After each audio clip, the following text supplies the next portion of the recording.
Kabanata 77. Ito. Napatulala ang pamilya nina Jackson at Clarissa. Si Alexander ay talagang ang nakalaan na Heavenly Palace no. 17. Jackson ay naramdaman lamang na siya ay gumawa ng isang mahusay na tagumpay, naghihintay ng papuri at maging ang bonus. Sa sandaling ito, nagsimula siyang mag-alala na mawalan siya ng trabaho. Pagdating sa private lounge, nagbuhos ng tsaa si Richard at nag-ayos, dahilan para maging awkward sina Nathaniel at Winona. Pagkatapos, nagsalita si Alexander at sinabihan si Richard na umalis. Sa kalanggamaan ang pakiramdam ni Richard at umalis. Sa labas, inutusan niya ang mga waiter. Nang makitang walang tagalabas sa private lounge, tinanong ni Winona si Alexander, "Alexander, girlfriend mo ba si Diane? Kailan mo siya nakilala? Bakit hindi natin siya narinig?" Nang marinig iyon, tumigil si Naomi sa pag-inom ng tsaa at saka tumingin kay Alexander.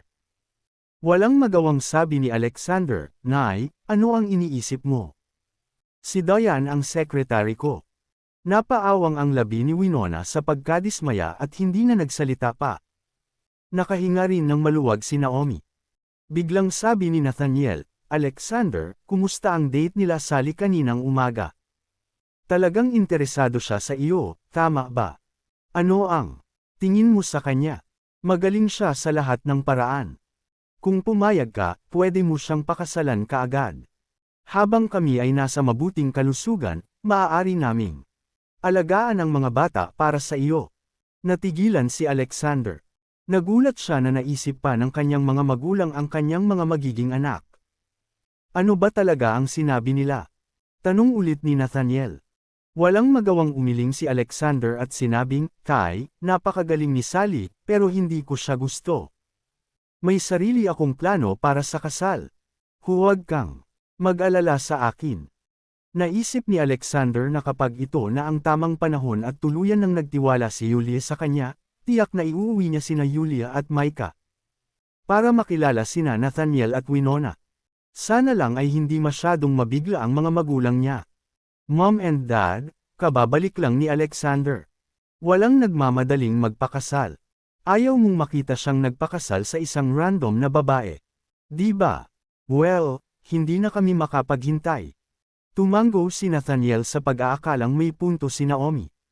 Si Alexander ay palaging may sariling mga ideya mula pa noong siya ay bata, at sa kanyang kasalukuyang kalagayan, siya ay nasa posisyon na pumili kung sino ang papakasalan. Sa katunayan, hindi niya kailangang magmadali upang tumira. Matapos magbiro pa ang pamilya ng apat, dumating ang waiter para ihain ang pagkain. Nang tanungin ni Richard kung ano ang iuutos, hindi na nag-abalang mag-isip si Alexander at umorder na lang siya ng pinakamasarap na pagkain dito. Bilang paghingi ng tawad, nagdagdag si Richard ng ilang bihirang pagkain sa order.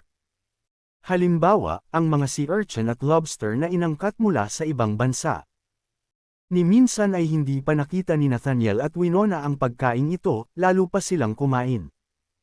Pagkatapos ay tinuruan sila ni Alexander kung paano kainin ang mga pambihirang pagkain na ito ng paisa-isa. Habang tinatangkilik ang mga nangungunang delicacy mula sa iba't ibang panig ng mundo at nararamdaman ang pagiging anak ng kanilang ampon. Labis na masaya sina Nathaniel at Winona. Pagkatapos kumain, sinabi ni Alexander kay Nathaniel, "Tay, 30 taon nang ginagamit ang bahay namin na iyon, di ba? Hindi ito nagkakahalaga ng pagsasaayos. Ihahatid na kita mamaya para bumili ng bago." Kabanata 78.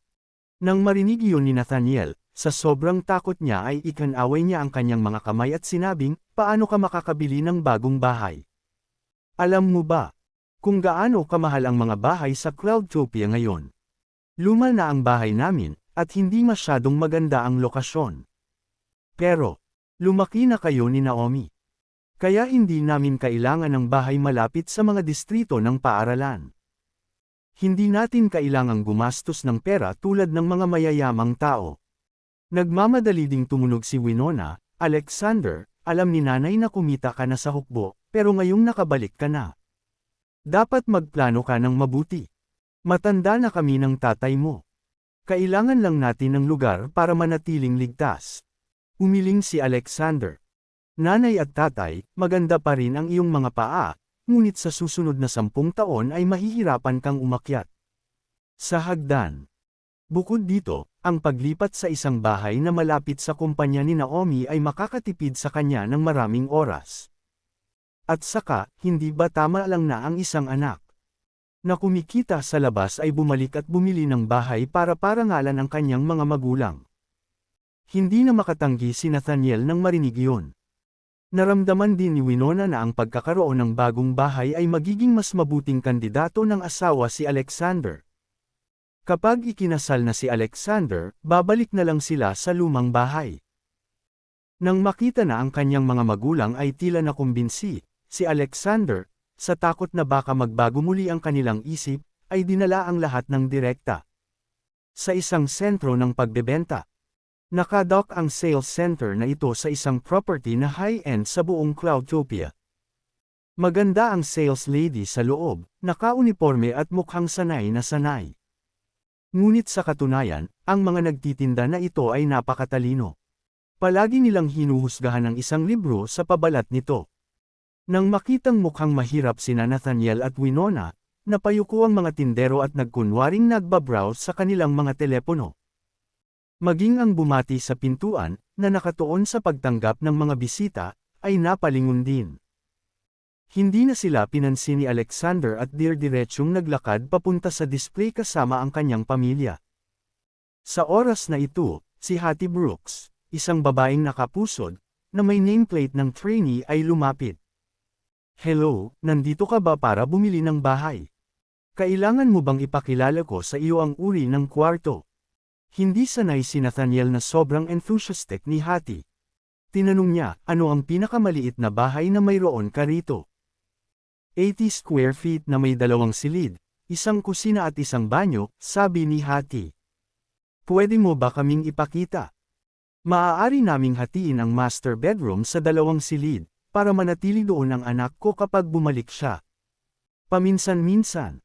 Mayroon lamang 60 square feet pagkatapos ng karaniwang bahagi. Natigilan si Nathaniel. Okay lang na hindi maghiwalay. Kapag nasa bahay ang anak namin, pwede kaming matulog sa sala. Anyway, 80 square feet ay sapat na. Lagi nating naiisip ang solusyon.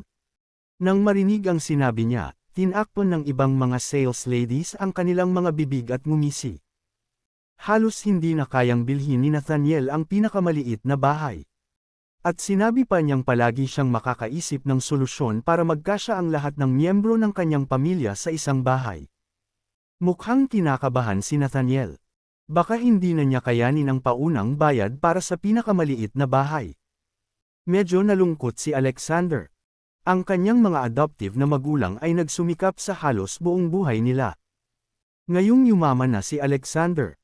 Gusto pa rin nilang makaipon ng pera para sa kanya. Dahil doon, mas determinado siyang bumili ng mas magandang bahay para sa kanyang mga magulang. Natuwa si Hattie kay Nathaniel.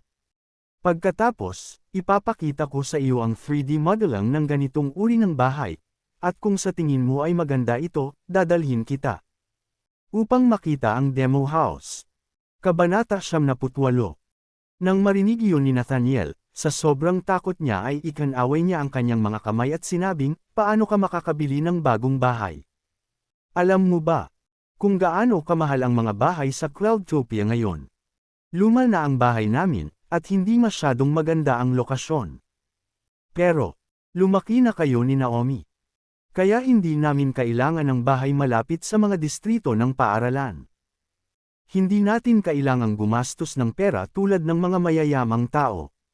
Nagmamadali ding sumingit si Winona. Alexander, alam ni nanay na kumikita ka na sa hukbo, pero ngayong nakabalik ka na. Dapat magplano ka ng mabuti. Matanda na kami ng tatay mo. Kailangan lang natin ng lugar para manatiling ligtas. Umiling si Alexander. Nanay at tatay, maganda pa rin ang iyong mga paa, ngunit sa susunod na 10 taon ay mahihirapan kang umakyat. Sa hagdan. Bukod dito, ang paglipat sa isang bahay na malapit sa kumpanya ni Naomi ay makakatipid sa kanya ng maraming oras. At saka, hindi ba tama lang na ang isang anak na kumikita sa labas ay bumalik at bumili ng bahay para parangalan ang kanyang mga magulang? Hindi na makatanggi si Nathaniel nang marinig iyon. Naramdaman din ni Winona na ang pagkakaroon ng bagong bahay ay magiging mas mabuting kandidato ng asawa si Alexander. Kapag ikinasal na si Alexander, babalik na lang sila sa lumang bahay. Nang makita na ang kanyang mga magulang ay tila nakumbinsi, si Alexander, sa takot na baka magbago muli ang kanilang isip, ay dinala ang lahat ng direkta sa isang sentro ng pagbebenta. Nakadock ang sales center na ito sa isang property na high-end sa buong Cloudtopia. Maganda ang sales lady sa loob, naka-uniforme at mukhang sanay na sanay. Ngunit sa katunayan, ang mga nagtitinda na ito ay napakatalino. Palagi nilang hinuhusgahan ang isang libro sa pabalat nito. Nang makitang mukhang mahirap sina Nathaniel at Winona, napayuko ang mga tindero at nagkunwaring nagbabrowse sa kanilang mga telepono. Maging ang bumati sa pintuan, na nakatuon sa pagtanggap ng mga bisita, ay napalingon din. Hindi na sila pinansin ni Alexander at dir-diretsyong naglakad papunta sa display kasama ang kanyang pamilya. Sa oras na ito, si Hattie Brooks, isang babaeng nakapusod, na may nameplate ng trainee ay lumapit. "Hello, nandito ka ba para bumili ng bahay? Kailangan mo bang ipakilala ko sa iyo ang uri ng kwarto?" Hindi sanay si Nathaniel na sobrang enthusiastic ni Hattie. Tinanong niya, ano ang pinakamaliit na bahay na mayroon ka rito? 80 square feet na may 2 silid, isang kusina at isang banyo, sabi ni Hattie. Pwede mo ba kaming ipakita? Maaari naming hatiin ang master bedroom sa 2 silid, para manatili doon ang anak ko kapag bumalik siya. Paminsan-minsan. Mayroon lamang 60 square feet pagkatapos ng karaniwang bahagi. Natigilan si Nathaniel. Okay lang na hindi maghiwalay. Kapag nasa bahay ang anak namin, pwede kaming matulog sa sala. Anyway, 80 square feet ay sapat na. Lagi nating naiisip ang solusyon. Nang marinig ang sinabi niya, tinakpan ng ibang mga sales ladies ang kanilang mga bibig at ngumisi. Halos hindi na kayang bilhin ni Nathaniel ang pinakamaliit na bahay. At sinabi pa niyang palagi siyang makakaisip ng solusyon para magkasya ang lahat ng miyembro ng kanyang pamilya sa isang bahay. Mukhang kinakabahan si Nathaniel. Baka hindi na niya kayanin ang paunang bayad para sa pinakamaliit na bahay. Medyo nalungkot si Alexander. Ang kanyang mga adoptive na magulang ay nagsumikap sa halos buong buhay nila. Ngayong yumaman na si Alexander, gusto pa rin nilang makaipon ng pera para sa kanya. Dahil doon, mas determinado siyang bumili ng mas magandang bahay para sa kanyang mga magulang. Natuwa si Hattie kay Nathaniel. Pagkatapos, ipapakita ko sa iyo ang 3D modeling ng ganitong uri ng bahay, at kung sa tingin mo ay maganda ito, dadalhin kita. Kabanata 79. Si Nathaniel, Winona at Naomi ay sumunod kay Hattie. Gayunpaman, hindi bumalaw si Alexander. Itinuro niya ang timog silangan na sulok ng display at sinabing, gusto ko ang isang ito. Napatingin si Nathaniel at ang iba sa direksyon na tinuro niya.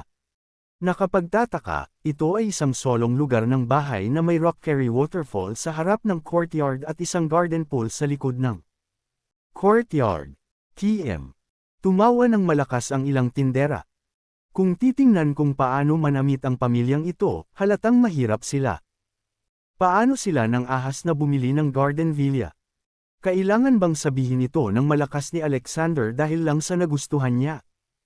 Nagustuhan ng lahat ang hillside villa sa Ocean Hill.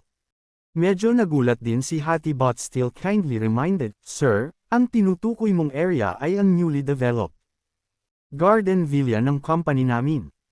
Ang grado nito ay pangalawa lamang sa Ocean Hill, at ang presyo ng pagbebenta ay medyo mataas. Bagamat hindi pa naririnig ni Nathaniel at Winona ang tungkol sa Ocean Hill, natakot sila at ikan-away ang kanilang mga kamay nang marinig ang mataas na presyo ng pagbebenta. At si Naomi, na may alam sa Ocean Hill, ay nagmamadali pang ang commandant kay Alexander at sinabihan nitong huwag nang magtanong. Tinaas ni Alexander ang kanyang kilay kay Hattie at sinabing, sa tingin mo hindi ko rin ito kakayanin, tulad ng ginagawa nila. No. No, Hattie didn't know how to explain.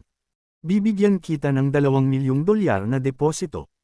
Ipakita mo sa amin ang nangunguna, at kung magustuhan ito ng aking mga magulang, babayaran ko. Kaagad ang natitirang bayad sa bahay. Kinaikit ni Alexander ang kanyang mga mata at ngumiti. Gusto lang niyang asarin si Hattie.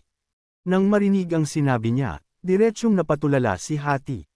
$2 milyong na deposito ng direkta para sa pagtingin. Kung nagustuhan ito ng kanyang mga magulang, babayaran agad ni Alexander ang bahay. Kaya ba nilang bumili ng garden villa? Anong kalokohan? Ang gusali sa harap ay garden no. Isa, na may kabuoang presyo na higit sa 70 milyon. Maging ang 4 na mahusay na pamilya ay kailangang mag-isip tungkol dito bago ito bilhin. Sa tingin ko ito ay isang bagong uri ng scam. Tatawag ako ng security. Ang mga tao ay tumingin kay Alexander na may maingat na mga mata. Gayunpaman, hindi pinansin ni Hattie ang mga boses sa paligid niya at masayang kinuha ang card machine mula sa front desk. Hindi rin umimik si Alexander. Diretso niyang inilabas ang bank card, inilagay ang halaga at password. Pagkatapos ng ilang segundo, ang tunog ng bipang ay nagpapahiwatig na ang transaksyon ay matagumpay. Kaagad pagkatapos, automatikong na-print out ang invoice. Napatulala ang lahat. Gumastos lang si Alexander ng $2 milyong kaya casual. Hindi naniwala ang ilang babae at tumakbo sila para i-double check ang invoice. Wala silang nakitang problema at natatawa na lang sila. Nang awkward. Gayunpaman, ang isa sa kanila, na mabilis na nag-react, ay agad na lumapit kay Alexander at maislan na nagsabi, "Hello, sir. Ang pangalan ko ay Willa Mendoza. Ako ang sales supervisor dito, at mas alam ko ang villa na ito sa Garden No. 1. Ayon sa rules ng kumpanya. Hindi qualified ang mga intern na tumanggap ng mga bisita ng mag-isa, kaya mas mabuting ipakita ko sa iyo ang mga kwarto." Nang hindi na hinintay ang reaksyon ni Alexander, sinabi ni Willa kay Hattie, "Di ba sabi ko sa iyo magsimula ka sa pagtanggap ng mga bisita? Siyempre, ako dapat ang magdadala sa mga bisita para tingnan ang mga kwarto." Agad namang sumigaw ang ibang mga tindero, "Oo, iyon ang ginagawa nating lahat. Intern ka lang. Kailangan mong matuto." MS. Maraming karanasan si Willa, at mahusay siyang maglingkod sa mga prestihiyosong bisita. Kung ang isang $70 milyong na villa ay naibenta, ang komisyon ay medyo malaki. Mas gugustuhin ng mga taong ito na ibigay ang malaking benepisyong ito kay Willa kaysa hayaan ang isang intern na makakuha ng komisyon. Nang marinig iyon, labis na naagrabyado si Hattie na tumulo ang mga luha sa kanyang mga mata. Kabanata 100. Ang kumpanya ay nagtakda ng 3 buwang panahon ng internship, ngunit hindi siya makakatanggap ng mga bisita ng mag-isa lamang sa unang buwan. Mahigit 2 buwan nang nandito si Hattie. Pero ngayon, gustong nakawin ng kanyang mga kasamahan ang kanyang mga kliyente. Gustong lumaban ni Hattie, ngunit sila ang kanyang pinuno at mga veteranong empleyado ng kumpanya, at hindi niya kayang saktan ang mga ito. Bilang isang intern. Nang makitang iiyak na si Hattie, biglang umungol si Alexander at tinanong si Willa, "Sino ang nagtanong sa iyo na dalhin kami?" Doon. Bahagyang nagbago ang ekspresyon ng mukha ni Willa, ngunit mabilis itong nag-react at lumapit kay Alexander. "Guwapo, ang serbisyo ko ay para sa iyong kasiyahan." Naiinis si Alexander at nagmamadaling lumayo sa kanya at sinabi kay Hattie, "Halika rito. Ipakita sa amin ang bahay. Tignan ko kung sino ang maglalakas loob na pahirapan ka." Galit si Willa ngunit hindi ito naglakas loob na ipahayag ito. Kung tutuusin, hindi siya nang ahas na masaktan ng isang mayamang kliyente na kayang bumili ng Garden No. 1. Tila desidido si Alexander na suportahan ang intern. Kung mapilit si Willa at gumawa ng eksena, natatakot siyang mawalan ng trabaho. Kaya, maaari lamang sumama si Willa sa iba pang mga tindero, na hinahangaan si Hattie habang pinagsisisihan ang kanyang desisyon. Kung hindi nila sinasadyang napabayaan si Alexander at ang kanyang pamilya, hindi magkakaroon ng pagkakataon si Hattie. Nang makita ni Hattie na ayos na ang lahat, masaya niyang inakay si Alexander at ang pamilya nito sa elevator. Pagkaraan ng 10 minuto, isang grupo ng 5 ang tumungo sa garden no. Sa sandaling iyon, 3 tao ang nakitang naglalakad patungo sa 5 tao. Ang pamilya ni Clarissa ang nakilala ni Alexander sa Chef Juan noong tanghali. Galit si Clarissa matapos mapahiya kay Chef Juan. Ngayong muli niyang nakita si Alexander, naging madilim ang kanyang mukha. Sinusundan mo ba kami? Don't tell me nandito ka para bumili ng bahay. Kaya mo bang bumili ng garden villa? Ngayon, hindi na nakatiis si Nathaniel. Diretso siyang ngumuso, tama. Nandito kami para bumili ng bahay. May problema ka ba? Kasama niyan. Path. Labis na tinakpan ni Clarissa ang kanyang bibig, natatawa. Hindi mo kayang bumili ng thermostatic system sa pool kahit na naubos mo na ang lahat ng pera mo. Nagyayabang ka pa. Lalong mayabang si Clarissa. Pakiramdam niya ay nakaganti na siya kay Alexander at sa pamilya nito. Kahit na kayang kumain ni Alexander sa Heavenly Palace no. Walang paraan na kayang bumili ng villa na nagkakahalaga ng 10 milyong dolyar. Hindi naniniwala si Clarissa na ang isang lalaking naging sundalo sa loob ng 6 na taon ay kayang bumili ng garden villa. Mabait sina Nathaniel at Winona. Kahit nagalit sila, hindi nila gustong gawing masyadong nakakahiya ang eksena, at hindi nag-abalang makipagtalo si Alexander sa isang nasa katanghaliang gulang na babae.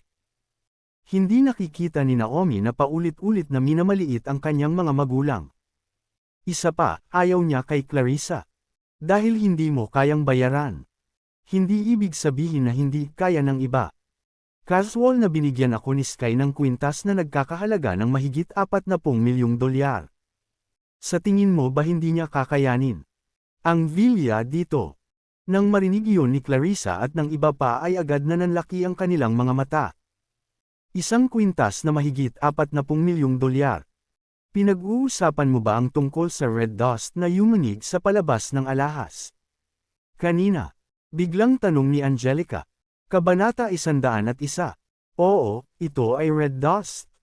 Mayabang na wika ni Naomi. Halatang hindi naniniwala si Angelica. Makahulugan niyang sinulyapan si Naomi at sinabing, pumunta ako sa eksibisyon ng alahas. Ang Star of Cullinan at Red Dust ay binili ng isang misteryosong mayaman. Pero ngayon, sinasabi mo sa akin na binigyan ka ni Alexander ng Red Dust. Siya kaya ang misteryosong mayaman. Ang Star of Cullinan at Red Dust na magkasama ay umabot ng higit sa 130 milyong dolyar. Hindi naniniwala si Angelica na magiging ganoon kay Aman si Alexander. Tama iyan. Ang kapatid ko ang misteryosong mayaman. Sabi ni Naomi. Ilabas mo at ipakita mo sa amin.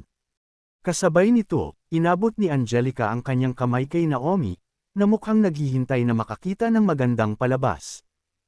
Paano ko madadala ang isang mamahaling kwintas? Pagkasabi ni Naomi ay agad namang tumawa ng malakas si Angelica. Ang galing mo talagang magyabang. Kung ako ay walang hiya gaya mo, masasabi kong binilhan ako ng asawa ko ng Star of Cullinan. Ikaw ang walang hiya. Hindi nakaimik si Naomi. Kaya na Naomi. Huwag mo na lang silang pansinin. Kinawayan ni Alexander ang kanyang kamay, sinenyasan si Naomi na sumunod. Ayaw din ni Naomi na makipagtalo ulit kay Angelica. Kaya sinundan niya si Hattie at tinungo ang garden no. Pero, ang hindi nila inaasahan ay sumunod din ang pamilya ni Clarissa, sa hindi inaasahang pagkakataon. Garden no. Hindi pwede. Nathaniel, 6 na taon nang nawawala ang anak mo naging baliw. Naglakas loob ka pang tingnan ang 70 milyong dolyar na villa. Sobra-sobra na ito para ipagmalaki. Nagulat ang pamilya ni Clarissa sa pagtitiwala ni Alexander. Walang pakialam si Alexander sa naisip nila at diretsyong sinabi kay Nathaniel, Tay, pasok na tayo at tingnan natin. Kung nagustuhan niyo ni Mama, sa inyo na. Napasulyap si Naomi kay Clarissa at sa iba pa. Pagkatapos, hinailan niya sina Nathaniel at Winona at sinundan si Alexander. Pinag-krus ni Clarissa ang kanyang mga kamay sa harap ng kanyang dibdib at sumandal sa malaking bato sa pintuan, handang maghintay ng mahabang panahon. Hinintay din nina Angelica at Harlan na makitang pinapahiya si Nathaniel at ang kanyang pamilya. Gayunpaman, pagkatapos lamang ng ilang sandali ay lumabas si Alexander kasama si Nathaniel at ang iba pa. Naisip ni Clarissa at ng kanyang pamilya na dapat subukan ni Alexander at ng kanyang pamilya na maghanap ng mga pagkakamali sa villa na ito para mabigyang katwiran nilang hindi ito bilhin. Pero bago pa sila makapagsalita, excited na sabi ni Naomi, "Itong villa ay parang dream house ko lang. Ang bawat detalye ay perpekto. Sa buong buhay nila, hindi pa nakakita ng ganoon kagandang bahay sina Nathaniel at Winona. Kaya wala silang pagtutol. Nag-aalala lang sila. Sa presyo. Alexander, sayang ang pagbibigay sa amin ng napakamahal na bahay na taytirhan." Nag-aalalang wika ng mga magulang ni Alexander. Sa sandaling marinig ito ni Clarissa at ng iba pa, naisip nila na si Alexander at ang kanyang pamilya ay magsisimulang magdahilan. Mapapangiti na sana si Clarissa. At ang iba pa nang biglang sinabi ni Alexander, parang gusto nilang lahat, kaya kukunin ko itong bahay. Pagkatapos, sinabi niya kay Hattie sa tabi niya, magkano ang kabuoang presyo? Babayaran na kita ngayon, at hayaan mong bumalik si ate sa sales office kasama mo para kunin ang kontrata at invoice. Natarante si Hattie at subconsciously nagtanong, "Sir, ang kabuoang presyo ng villa na ito ay $96 million. Gusto mo bang muling isaalang-alang ito? Gayun din, ang aming kumpanya ay may pakikipagtulungan sa mga bangko. Madali para sa iyo na mag-loan. Kailangan mo ba? Hindi, ibigay mo sa akin ang public account number ng iyong kumpanya." Kinawayan ni Alexander ang kamay niya. Kabanata 102. Nagmamadaling tiningnan ni Hattie ang bank account number na nakasave sa kanyang telepono. Diretso itong kinuha na ni Alexander gamit ang kanyang phone at ipinadala kay Diane. Wala pang 2 minuto, nakatanggap si Hattie ng papasok na mensahe mula sa Departamento ng Pananalapi. Minus ang $2 milyong ngayon, ang kabuuan ay $74 na milyong, hindi bababa sa 1 sentimos. Tiningnan ni Hattie ang iba't ibang congratulatory messages sa grupo ng kumpanya at parang nananaginip siya. Naibenta na niya ang pinakamahal na villa ng kumpanya nang hindi man lang nagsusumikap na hikayatin si Alexander. Hindi lang iyon, binili rin ni Alexander ang bahay na may buong bayad. Ito ay hindi kapanipaniwala. Nabayaran na ang pera. Naomi, bilasan mong sundan ang dalagang ito para pirmahan ang kontrata. Binayaran ni Alexander ang pera nang walang sabi-sabi. Nagmamadaling paalala ni Nathaniel kay Naomi. Sinundan ni Naomi si Hattie pabalik sa sales office samantalang si Clarissa at iba pa ay tuluyang natulala. Napatingin si Angelica sa likod ni Naomi at tinadyakan ang mga paa sa selos. Kakabili lang ni Alexander ng $70 million na villa. At ang bahay ay nasa ilalim ng pangalan ni Naomi. Gusto rin ni Angelica na magkaroon ng kapatid na ganito. Samantala, nakaramdam ng hiya sina Clarissa at Harlan nang masulyapan sila ni Nathaniel at ng iba pa. Hindi na sila pinansin ni Alexander at nakipag-usap kay Nathaniel at Winona tungkol sa pamimili ng furniture mamaya. Nagmamadaling umalis ang pamilya ni Clarissa. Matapos magpalipas ng hapon na halos iset up ang villa, umalis si Alexander para sunduin si Micah mula sa kindergarten. Pagdating niya sa pinto, paalis na ang mga estudyante sa kindergarten.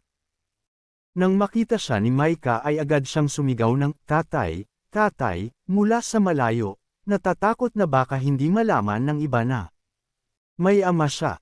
Sa sandaling tumalon si Micah sa kanyang mga bisig, naramdaman ni Alexander ang init sa kanyang puso. Hinalikan ni Alexander si Micah sa pisngi at nagpatuloy, "Tara sunduin natin si Mommy sa trabaho." "Oo. Pero gusto kong kainin ang hapunan na niluluto mo ngayong gabi." Napalunok si Micah na ikinatawa ni Alexander. "Sige, ipagluluto kita ng masarap pag-uwi natin." Makalipas ang mahigit kalahating oras. Binuhat ni Alexander si Micah sa Karim fashion. Ilang saglit lang pagkalabas ng elevator ay biglang kumapit si Micah sa leeg ni Alexander at pumikit, hindi naglakas loob na tumingin sa harapan. Daddy, natatakot ako. Anong problema, Micah? Agad na tanong ni Alexander na kinakabahan. Ang lalaking nasa harapan ay masamang tao. Galit at takot na sabi ni Micah. Agad namang tumangala si Alexander. Pagkatapos ay nakita niya ang isang lalaki na nasa edad 30s, nakasuot ng kulay abong suit at naglalakad palabas ng opisina ni Yulia.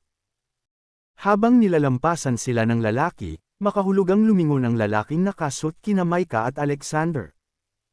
Agad na nakilala ni Alexander na ang lalaking nasa suit ay ang anak ng pangalawang tiyuhin ni Yulia, ang magiging pinuno ng pamilya Su, si Calvert.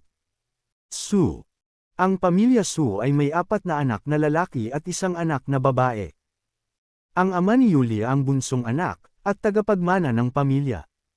Si Calvert, ay ang panganay na apo, bagaman siya ay anak ng pangalawang pamilya. Ibang-iba ang posisyon ni Yulia sa pamilya kumpara kay Calvert. Pero ang hindi alam ni Micah ay si Calvert lang ang miyembro ng buong pamilya Su na maganda ang pakikitungo kay Yulia. Hindi lang siya naglaan ng oras para tingnan si Yulia, kundi umabot pa siya para tulungan si Yulia.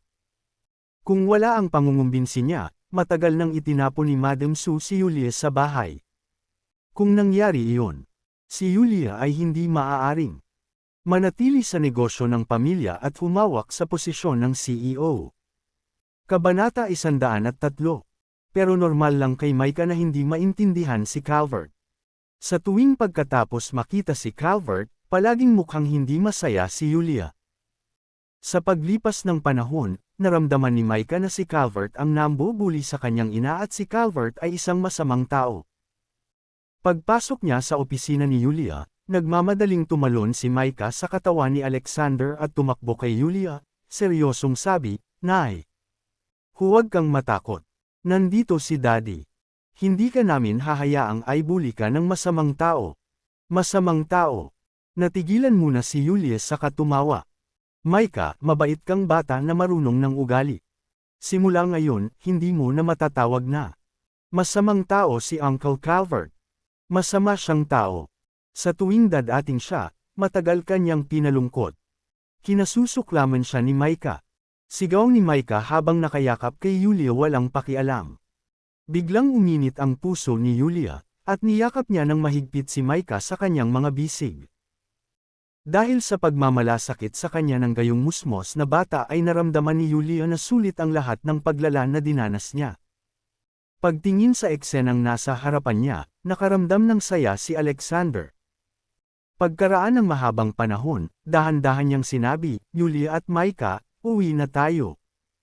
Nang marinig ang sinabi nito, muling nakaramdam ng init sa kanyang puso si Yulia. "Umuwi na tayo." Ang mga salitang ito na sinabi ni Alexander ay tila may dalang isang uri ng mahika, na nagpapagaan sa kanyang pakiramdam kaysa dati. "Daddy, pwede mo ba akong buhatin ni Mommy?" Biglang tumangala si Micah at nagtanong. Namula si Alexander at sinabing, "Oo, kaya ko, pero kung ganun, buhatin mo kami." Sa pagtatapos ng klase ngayon, sinabi ni Isabella na maaaring kunin siya ng kanyang ama at ang kanyang ina ng sabay-sabay, at sinabi ko na kaya rin ng aking ama.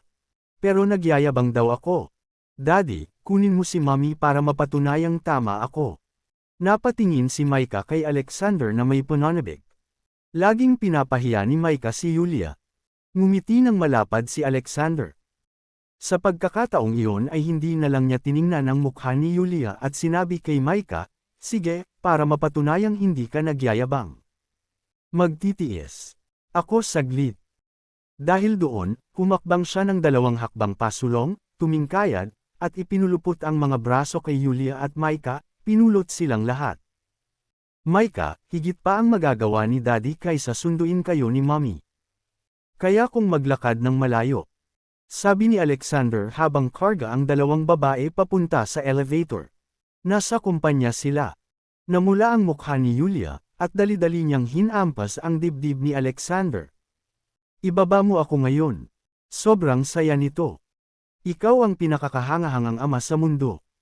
Tumawa si Alexander at naglakad hanggang sa elevator bago sila ibinaba. Pauwi na. Sinama ni Yulia si Micah para gawin ang craft work na inatasan ng kanyang guro samantalang si Alexander ay abala sa kusina. Makalipas ang mahigit kalahating oras, 4 na ulam at isang sopas ang nakahain sa mesa. Katulad noong nakaraan, nagluto si Alexander ng lutong bahay na pagkain ng karne at gulay. Gustong-gusto ni Micah ang mga ulam. Kaya kumain siya ng masinsinan, hindi man lang nag-abalang magsalita. Iniligtas nito si Yulia ng labis na pag-aalala. Dahil dito, nag-overrate si Micah. Ang galing mong magluto. Kailangan kong mag-ehersisyo ng mas matagal mamaya. Binigyan ni Yulia ng masamang tingin si Alexander. Kabanata 104. Hindi nakipagtalo si Alexander at masayang sinabi. Well, kasalanan ko. Susubukan kong lutuin ito ng hindi gaanong masarap sa susunod. Hindi, nasanay na ako sa mga delicacy na iyon.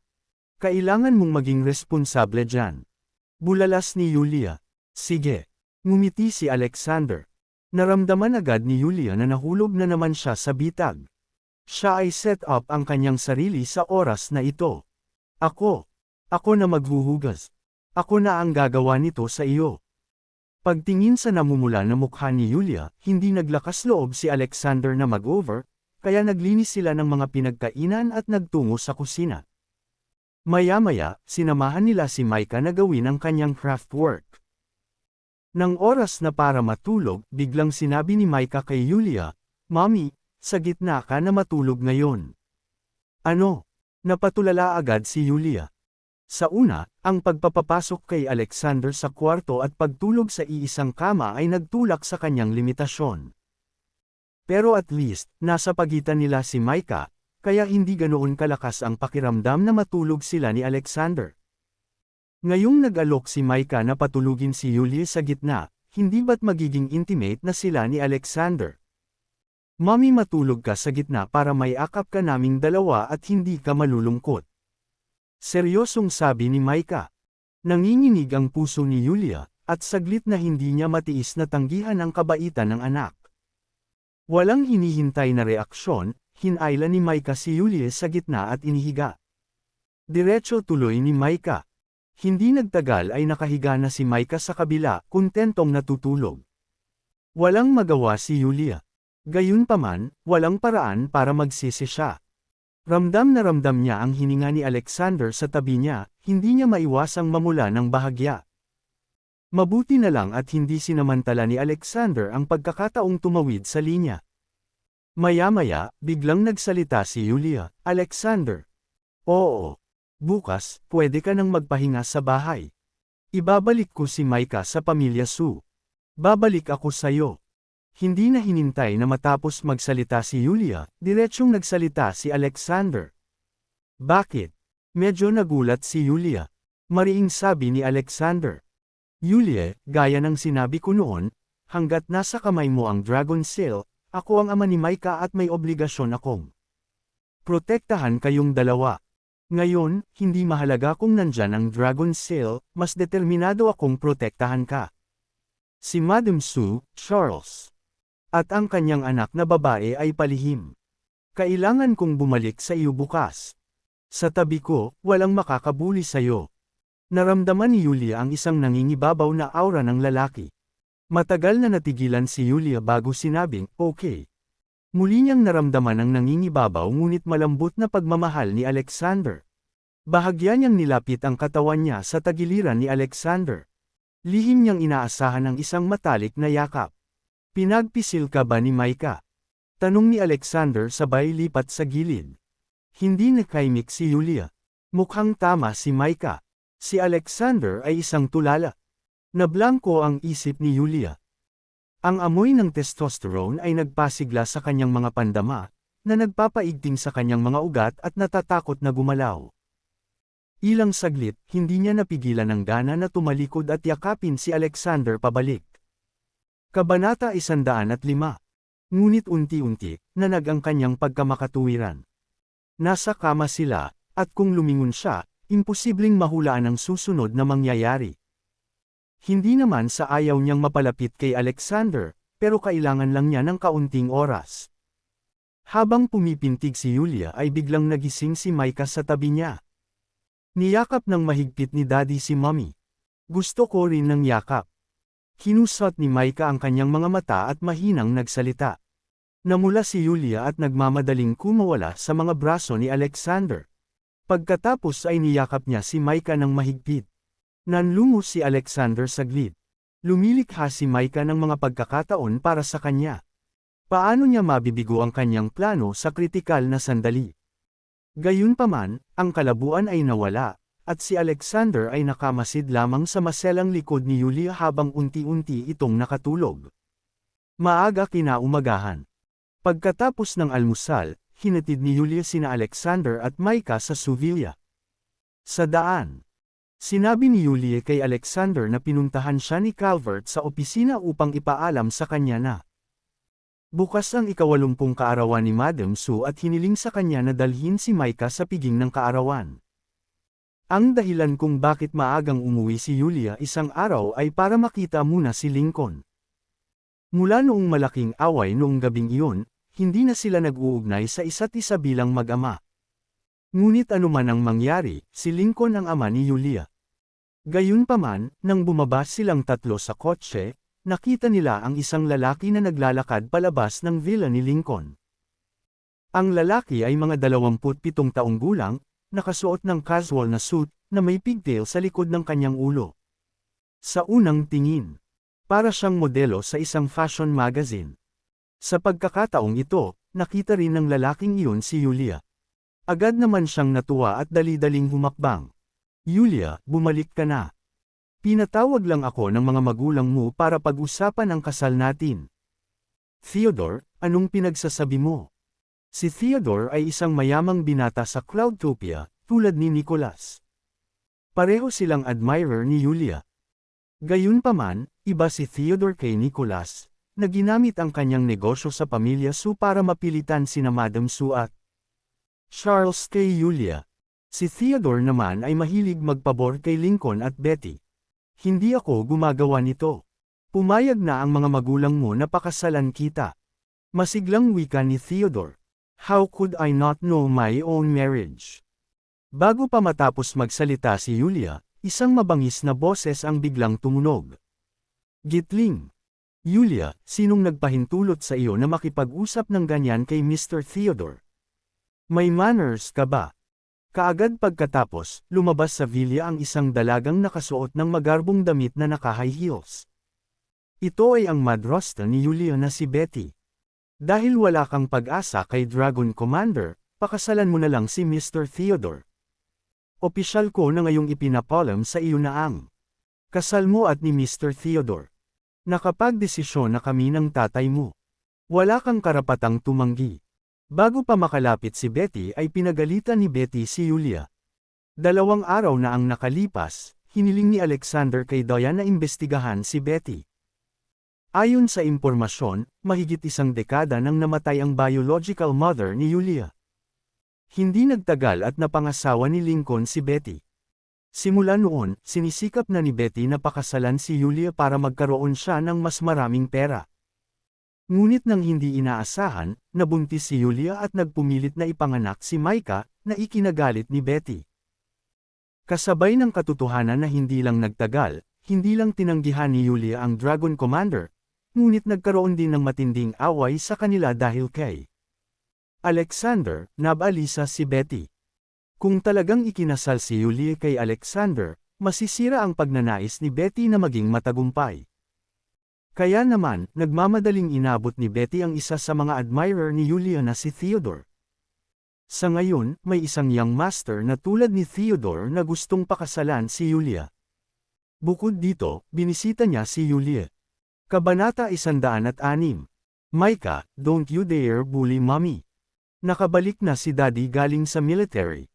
Kung sino man ang maglakas loob na ay bully ako. At si mommy na naman ang paparusahan ni Daddy. Napakapit si Micah sa guya ni Alexander at galit na sinigawan si Betty. Hoy! Kinakausap ko ang nanay mo. Hindi mo naman turn para gambling kami. Walang kumikilala sa kanya bilang iyong ama. Pagkasabi noon ay sumugod si Betty at sinampal ang mukha ni Micah. Gayunpaman, ilang segundo lang ay nakalabas na ang kanyang kamay bago nahawakan ni Alexander ang kanyang palso. Kasabay nito, isang malamig na boses ang umalangaw-ngaw. Ang baho ng bibig mo. Gusto mo buhusan ko ng tubig na may sabon sa bibig mo. Wala kang karapatang pag-alitan ang babae ko. At hampasin ang anak ko. Nang marinig ang nangingibabaw na mga salita ni Alexander, naramdaman ni Yulia ang init sa kanyang puso. Makalipas ang mahigit isang dekada, sa wakas ay may nagtanggol sa kanya sa pamilya Su. Si Micah naman ay tumungala sa figurang nakatayo sa harap nila ng kanyang ina na may pananabik at paghanga sa kanya. Mata, sino ka para mag-move on sa akin? Natauhan si Betty at biglang tumili. Pagkatapos ay lumingon siya sa villa at sumigaw, Lincoln, umalis ka rito. Dinala ng walang hiyang anak mo ang larwang lalaki para bugbugin ako. She's getting back at me for throwing her out of the house. Malamig na sabi ni Alexander, I hate it when people accuse me falsely, at dahil sinabi mo na nandito ako para bugbugin ka, hindi ko tatanggapin. Ang sinabi mo, para sa wala. Ayon sa gusto mo. Pagkasabi noon ay binitawan ni Alexander ang palso ni Betty at sinampal ito. Pak! Isang sampal na tunog ang maririnig. Direktang natarante si Betty. How dare you hit me? Agad na tumama kay Betty ang nagniningas na sensasyon. Ang kanyang galit ay agad na sumibol, at siya ay umungal sa isang mabangis na tingin, paano? Pak! Hindi pa tapos magmura si Betty ay muli siyang sinampal ni Alexander. Matagal nang nakita ni Alexander kung anong klaseng tao si Betty. Hindi man lang niya naisip kung paano ay settle ang mga lumang score para kay Yulia nang masaktan siya ni Betty. Hindi mapapatawad ni Alexander si Betty sa pagpapahiya kay Yulia. Nang makitang matigas si Alexander, muling ibinaling ni Betty ang atensyon kay Yulia. Yulia, inuutusan kita ngayon na paalisin agad ang bastos na ito. Pak! Muli, sinampal si Betty. Bagamat gumamit lamang si Alexander ng napakaliit na lakas, si Betty, kung tutuusin, ay isang may bahay lamang. Ang sunod-sunod na tatlong sampal ay bumagay sa kanyang mukha. Noong una, nang makita ni Theodore na sinaktan ni Alexander si Betty, natakot siya kaya namutla ang mukha nito. Ngunit pagkakita kay Betty sa kahabag-habag na kalagayan, bigla siyang napangiti sa loob. Hindi nasiyahan si Betty kay Alexander. Ngayon, sinampal pa ni Alexander si Betty. Sa ganoong paraan, hindi lang si Betty, kundi maging ang ama ni Yulia, si Lincoln, ay hinding-hindi papayag na maging manugang ng pamilyang Su ang gayong tao. Not to mention na pumayag siyang makipag-date kay Yulia. Bastos! Maya-maya lang, isang mahina at galit na chortle ang tumunog. Tumingin si Alexander sa direksyon ng tunog at nakita ang isang nasa katanghaliang gulang na lalaki na nakasuot ng beige na kapote, mga 50 taong gulang, na naglalakad palabas ng villa. Ito ay ang ama ni Yulia, si Lincoln. Kabanata 107. Nang maglakad si Lincoln papunta sa harapan ni Betty, nakita niya ang pula at namamagang pisngi ni Betty at nadurog ang puso. Sa sumunod na sandali, galit siyang tumingin kay Yulia at malakas na nagtanong, Yulia, how dare you bring this guy back? At sinaktan pa niya. Ang nanay mo. Gusto mo bang magrebelde? Agad na naging mayabang muli si Betty nang makita niya si Lincoln. Nilingan niya si Lincoln at sinabi, kung hindi ka lalabas, masasaktan ako. Nang bastard na ito. Pak! Naputol ang kanyang sinabi ng isa na namang matunog na sampal sa mukha. Nagulat ang lahat. Sa isang malupit na hiyaw, nagluwa ng dugo si Betty. Ngayon, marunong ka na bang magsalita ng maayos? Kung hindi mo pa alam, wala akong pakialam na turuan ka hanggat hindi mo nalalaman. Walang pakialam na wika ni Alexander. Walang kamalay-malay na gustong magsalita at pagsabihan ni Betty, ngunit nang makita niya ang nakamamatay na mga mata ni Alexander, nanginginig siya at tumanggo. Alam ko. Naiintindihan ko. At galit na galit si Lincoln sa gilid kaya nagdilim ang mukha niya. Hindi niya inaasahan na maglalakas loob si Alexander na ipagpatuloy ang paghampas kay Betty sa harapan niya. Si Yulia, hindi siya sundalo kundi isang reformed prisoner. Sabihin sa kanya na lumabas ka agad. Hinding-hindi ko hahayaang makapasok sa bahay ko ang isang marahas na baliw. Hindi nang ahas si Lincoln na sumbatan ng diretsyo si Alexander at sa halip ay kinaweyan si Yulia. Nang marinig ang sinabi ni Lincoln, nagalit din si Yulia. Kanina, nang insultuhan sila ni Betty ni Alexander at gusto pang sampilan si Micah, nagtago si Lincoln sa villa at nagpakatanga. Ngayong naging matigas na si Alexander, agad na sumugod si Lincoln para ipagtanggol si Betty. Masyado siyang biased. Sa pag-iisip nito, malamig na sinabi ni Yulia, si Alexander ang taong napagpasyahan kong pakasalan. Kung hindi mo siya matatanggap, hindi na kami. Babalik ni Micah. Hindi niya inaasahan na sasabihin ni Yulia ang mga ganoong salita kay Lincoln para sa kanyang kapakanan. Si Lincoln naman ay nagalit. Yulia, alam mo ba ang sinasabi mo? Si Theodore, na nanunood ng magandang palabas sa gilid, ay medyo nababalisa. Si Yulia ay lumayo ng kontrahin si Lincoln para kay Alexander. Bukod dito, malaki ang posibilidad na putulin nila ang relasyon ng pamilya. Halatang-halata na masyadong nagmamalasakit si Yulia sa lalaking nagngangalang Alexander. Nagseselos si Theodore. Ngunit, nang makita niyang muli ang nakamamanghang mukha at Kat-Angie tanging figure ni Yulia, hindi pa rin niya maiwasang mapalunok. Ang pagpapaganda ng isang tulad ni Yulia na kanyang babae ang pinakagusto niyang hamunin sa buhay niya. Kung siya ay nagtagumpay, siya ay dapat na lubos na kasiya siya. Kung ano ang gagawin kay Yulia matapos siyang gawing babae, bahala na si Theodore. Nakakatuwang isipin. Bukod dito, si Theodore ay naglagay ng maraming pagsisikap sa paghabol kay Yulia. Kaya hindi siya sumuko sa kanya. Dahil doon sa isip, ngumiti si Theodore at sinabi kay Lincoln, Mr. Lincoln, dahan-dahan lang. Hindi sinasadya ni Yulia ang sinabi niya. Huwag hayaang maapektuhan ang kapayapaan ng iyong pamilya ng isang tao mula sa hindi kilalang pinagmulan. Nang marinig ang mga salita ni Theodore, bahagyang kumalma si Lincoln. Walang sabi-sabing ibinaling niya ang tingin kay Betty. Sa tabi niya, Kabanata 108. Laging pinahihintulutan ni Lincoln si Betty na tumawag. At sa sandaling ito, si Betty, na nakatikip sa kanyang mapupula at namamaga na pisngi, ay napuno ng sama ng loob. Lumaki siyang mayabang. Pagkatapos niyang pakasalan si Lincoln, siya ay layaw. Pagkatapos ng lahat, si Lincoln ay mas matanda kaysa sa kanya. Pero ngayon lang, 3 beses na siyang sinampal ni Alexander sa harap ng lahat, na isang malaking kahihiyan. Sa personalidad ni Betty, tiyak na mapuputol ang relasyon niya kina Yulia at Micah. Ngunit bago pa man siya makapagsalita, dali-daling lumapit si Theodore at palihim na may isinilid sa kanyang bulsa. Ms. Betty, disenteng tao ka. Bakit ka mag-abala sa isang bastard mula sa hindi kilalang pinagmulan?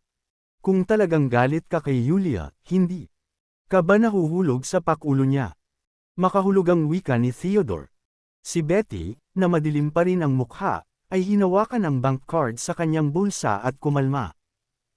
Matapos maingat na pag-isipan ang mga salita ni Theodore, nguguso siya, iniwan ang mga tao sa likod at bumalik sa bahay. Napangisi si Theodore sa kanyang puso. Natuwa siya dahil mabilis siyang nag-react. Kung hahayaan ni Betty na putulin ni Lincoln ang relasyon kay Yulia, magiging walang kabuluhan ang lahat ng dati niyang pagsisikap. Walang pakialam si Theodore kung mapapangasawa niya si Yulia sa huli. Kahit anong mangyari, kailangan niyang matulog kasama si Yulia. Habang nagpapantasya si Theodore sa mga bagay-bagay, isang malamig na boses ang biglang tumunog. Sino ang nanggaling sa hindi kilalang pinagmulan? Ayaw ni Alexander na makialam sa isang hindi importanteng tao, ngunit patuloy na sinasabi ni Theodore kay Betty na si Alexander ay isang bastard na hindi alam ang pinagmulan. Totoong ulila si Alexander, pero pinalaki siya ni Nathaniel at Winona. Nang siya ay lumaki, nakatanggap siya ng pagsasanay sa militar. Kaya naramdaman ni Alexander na ininsulto ni Theodore ang mabait na pamilyang Fuller at ang ministeryo ng militar. Ito ay ganap na hindi matatagalan. Nakaramdam siya ng lamig. Agad na sumilay sa kanyang isipan ang imahe ng namamagang mukha ni Betty. Walang kamalay-malay na sinabi ni Theodore, "Oo. Pasensya na." Sa sandaling ito, labis na kinabahan si Theodore. Natatakot siyang masampal din siya ni Alexander. Alexander.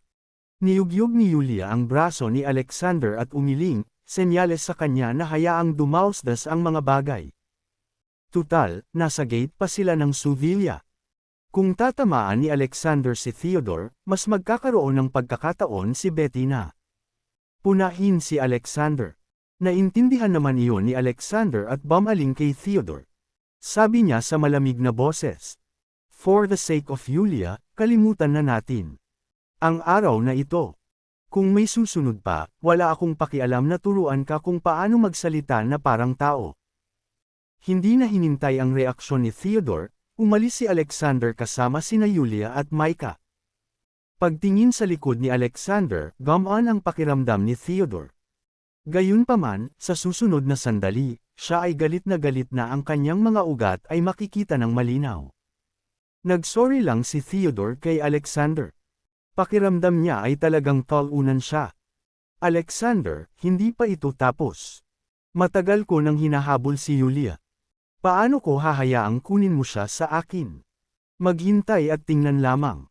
Pagkatapos kong matulog kay Yulia, hindi ka na magiging mayabang." Sa loob ng kotse. Saglit na nag-isip si Yulia at sinabi kay Alexander, "Bakit hindi ka sumama sa amin ni Micah para makita si Lolo?" "Well, ikaw ang bahala." Mahinang wika ni Alexander. Nakaramdam ng init sa puso si Yulia sa katotohanang ang sarap talagang magkaroon ng ganitong lalaki. Ngunit bago pa siya magkaroon ng oras upang i-enjoy ang pakiramdam, naisip niya si Leon Su. Kabanata 109. Sa totoo lang, 2 tao lang ang inaalala ni Yulia sa buong pamilya ni Su. Ang isa ay si Lincoln. Si Lincoln ay may kinikilingan kay Betty at hindi maganda ang pakikitungo kay Yulia. Ngunit anuman ang mangyari, si Lincoln ang ama ni Yulia. At ang isa pang tao ay ang lolo ni Yulia, si Leon Su. Labis na hinangaan ni Leon si Yulia. Nang ipagpilitan niyang ipanganak si Micah, nasensado ang buong pamilya. Kung hindi dahil sa pagsisikap ni Leon na ipagtanggol siya. Napatalsik sana sila ni Micah sa pamilya Su, kahit sa Cloudtopia. Ngayon, maaari pa ring hawakan ni Yulia ang posisyon ng CEO sa Kerim Fashion. Bilang karagdagan sa Calvert, karamihan sa kredito ay napunta kay Leon. Sa kasamaang palad, hindi nagtagal pagkatapos ipanganak ni Yulia si Micah, nagkasakit si Leon. Pagkalabas ni Leon mula sa ospital, lumala ang kanyang kalusugan, at sa loob ng 2 taon, nahirapan siyang makalabas. Kama, at dahan-dahan, siya ay nalilito. Sa kasong ito, natural na nahulog ang lahat sa pamilya Su sa mga kamay ng Madam Su. Sa patnubay ni Yulia, pinaandar ni Alexander ang sasakyan patungo sa tirahan ni Leon. Medyo luma na ang 2 palapag na cottage na ito, at hindi maganda ang lokasyon nito. Bukod kay Leon, ang kanyang caretaker ay nakatira sa cottage na ito. Kaya, ang cottage ay mukhang malamig mula sa labas. Pagkababa ng sasakyan ay binuhat ni Alexander si Micah at naglakad patungo sa villa kasama si Yulia. Naiwang bukas ang pinto ng villa, at pamilyar na naglakad si Yulia sa pintuan ng kwarto ni Leon. Gayunpaman, bago siya pumasok sa silid, nagbago ang kanyang ekspresyon. Sa loob ng silid, sa isang malaking lumang solidong kahoy na kama ay nakahiga ang isang kulay abo at payat na matandang lalaki. Nahihirapang nagunat ng kamay si Leon sa maitim at malakas na babae sa harapan niya at humihingal na sumigaw. "Lulo, I want to eat." Mabangis na boses ng babae sa katumunog. Sa susunod na sandali, isang bag ng maliliit na pakete ng cookies ang ibinato niya sa kamay ni Leon. "Bilasan mo kumain at matulog." Mukhang naiinip si Lulo. Hinawakan ni Leon ang cookie gamit ang isang kamay na nahihirapan at sinabi sa tono ng pagsusumamo. "Pwede mo ba akong buksan?" Malamig na ngumuso si Lulo, hindi mo man lang mapunit ang isang bag, pero gusto mo pang kumain buong araw. Mas mabuting mamatay ka na lang. Gusto kong kumain ng mainit na pagkain, hindi cookies. Sa sobrang galit ni Leon ay itinapon niya ang cookies. Kahit na hindi siya malinaw kung minsan, siya ay dating makapangyarihan. Ngunit ngayon ay tinatrato na siya bilang isang tanga, kaya natural na siya ay baliw. Galit na galit si Lulo at nagmura ng malakas habang nasa bewang ang mga kamay. How dare you make requests? Kung magrereklamo ka ulit, papatayin kita. Sa gutom. Mapang-utos ang tingin ni Lulo, na para bang isang magandang bagay na ay bully ang isang nakarete na matanda. Ngunit bago pa siya maging kampante ng matagal, isang malamig na boses ang nagmula sa labas ng pinto. Subukan mo kung maglakas loob ka. Nagmura si Alexander at saka isinama si Yulia. Sa sandaling ito, nanlaki ang mga mata ni Yulia. Hindi niya akalain na ang kanyang lolo ay aalagaan ng isang mabangis na tagapag-alaga, na hindi magpapakain sa kanya upang gumawa ng mas kaunting trabaho, na kung saan ay ang pinakamasamang krimen. Sino ka? Nang marinig ang boses ng isang kakaibang lalaki, mabilis na tumingin si Lulu sa direksyon ng tunog. Kabanata 110. Nang makita ni Lulu na ang katabi ni Alexander ay si Yulia, nabawasan ang kaba niya at natural na sinabi, ikaw pala. Ha? Banibiro ko si Leon, at dahil nandito ka, lalabas ako at magiging busy. Nagbibiro. Parang hindi ka nagbibiro. Nagnganga ang ngipin ni Yulia. Binayaran ng pamilya Su si Lulo para alagaan si Leon. Pero hindi man lang niya hinayaang kumain si Leon. Hindi nakakagulat na lumalala ang kalusugan ni Leon. Isipin mo kung ano ang gusto mo. Mayabang na umalis si Lulo. Sa totoo lang, hindi talaga siya natatakot kay Yulia dahil si Yulia ay outcast ng pamilya Su. Ang kay-abangan ni Lulo ay nagpagalit kay Alexander, at agad niyang tinanong, gusto mo bang tumakbo bago ako matapos magsalita? Huminto si Lulo sa kanyang paglalakad, pinalaki si Alexander ng matalas na mga mata, at naiinis na nagtanong.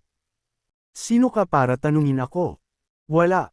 Man lang masabi si Yulia sa pamilya Su. Sa tingin mo babagay ka talaga? Pagkasabi pa lang ni Lulo ay nag-roll up pa siya na para bang aawayin niya si Alexander.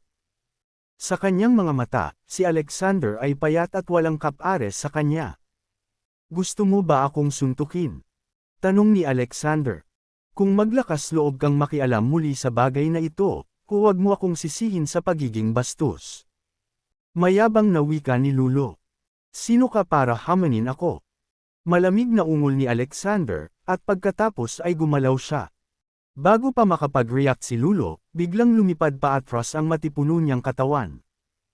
Lumapag siya sa harap ng higaan ni Leon, nakadapa ang dalawang tuhod. Nang hindi na hinintay na magsalita si Lulo, sinabi ni Alexander sa malamig na boses, kowtow kay old Mr. Su at aminin ang iyong. You fucking. Hindi pumayag si Lulo na madaling aminin ang pagkatalo at isumpa. Gayunpaman, bago niya matapos ang pagmumura, sinipa siya ni Alexander sa likod. Bang! Isang ungol ang tumunog. Malakas na inapakan ni Alexander ang ulo ni Lulo sa lupa. Ang tanging naramdaman niya ay dugong umaagos sa kanyang ulo. Takot na takot siya. Hinawakan ni Lulo ang ulo niya at saka tumili. Si Alexander, sa kabilang banda, ay hindi sapat. Bang! Bang! Muling humakbang ang kanyang paa pababa ng malakas at galit na galit. Saglit na nanlaki ang mga mata ni Lulo, at napasigaw siya sa sakit. Ngunit ang ganitong uri ng tao ay hindi katumbas ng halaga ng pakikiramay ni Alexander. Ang pag-abuso sa isang nakarete na matanda ay isang masamang bagay na dapat gawin. Pagtingin kay Lulo na duguan ang mukha, si Alexander, takot na takutin si Micah, dirdiretsong pinaalis si Lulo palabas ng kwarto. Hindi pa na-settle ang account, kaya lumuhad ka ng maayos. Madaling kitilin ang iyong buhay, ngunit tiyak na hindi ko ito gagawing ganoon kadali para sa iyo. Pinakaayaw ni Alexander na makita ang matatandang nagdurusa. Sa pagkakataong ito, ang ginawa ni Lulo, ay naantig sa kanyang ilalim. Lolo. 4. Hindi na muling tumingin si Yulia kay Lulo at naupo sa tabi ni Leon, nakaramdam ng pagkadurog ng puso. Naglabas si Micah ng isang bangkos ng merienda mula sa kanyang bulsa at inilagay ang lahat sa harap ni Leon, at sinabing, "Lolo." Habang sinabi iyon ni Micah, binuklat niya ang cake roll sa kanyang kamay at iniabot ito kay Leon.